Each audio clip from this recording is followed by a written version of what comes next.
यह परिचय।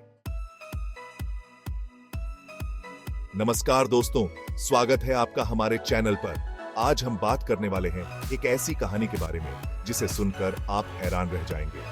यह कहानी है दुनिया के सबसे बड़े और सबसे लग्जरी जहाज टाइटैनिक की, जो अपने पहले ही सफर में अटलांटिक महासागर में डूब गया।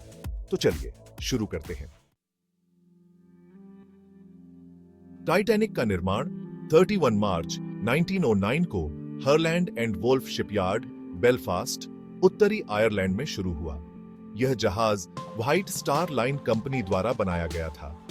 टाइटैनिक को बनाने में करीब 3 साल लगे और इस पर करीब $7.5 मिलियन अमेरिकी डॉलर खर्च हुए।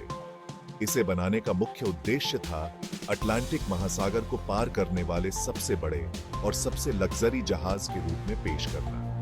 टाइटैनिक की लंबाई 882 फुट 9 इंच और वजन 46,328 टन था।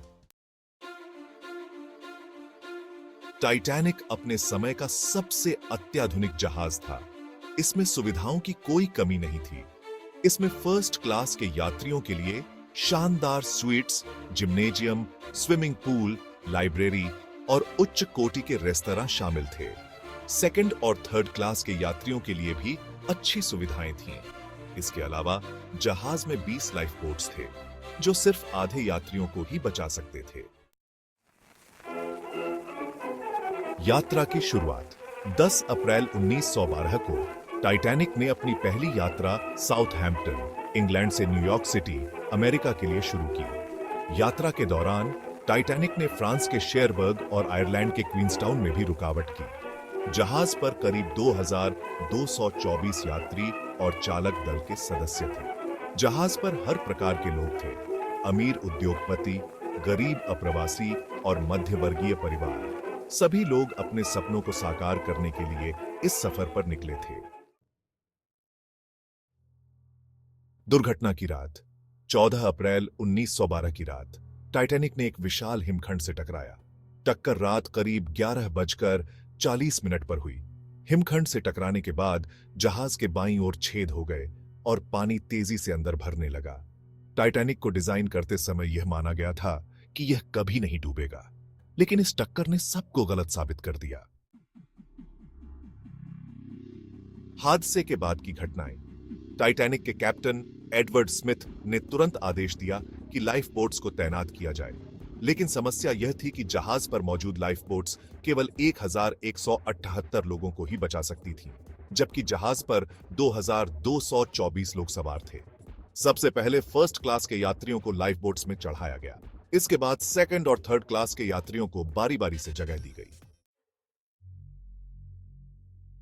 यात्रियों की परेशानियां। हादसे के दौरान जहाज पर भारी अफरा तफरी मच गई। लोग एक दूसरे को धक्का मुक्की करने लगे। बहुत से लोगों को लाइफ बोट्स में जगह नहीं मिली। जिन लोगों को लाइफ बोट्स में जगह मिली, वे भी कड़ाके की ठंड में समुद्र के बीचों बीच फंसे रहे। जो लोग पानी में गिर गए, वे हाइपोथर्मिया के शिकार हो गए और उनकी मौत हो गई। बचाव कार्य। टाइटैनिक की त्रासदी के बाद कुछ घंटों बाद कारपेथिया नामक जहाज ने बचे हुए यात्रियों को बचाया।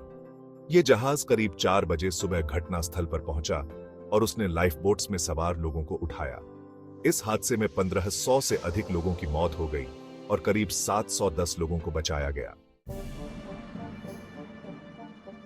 हादसे की जांच। टाइटैनिक की त्रासदी के बाद ब्रिटेन और अमेरिका में इसके कारणों की जांच की गई। जांच में यह पाया गया कि जहाज की तेज गति, पर्याप्त लाइफ बोट्स की कमी और हिमखंड की चेतावनी को नजरअंदाज करने के कारण यह हादसा हुआ।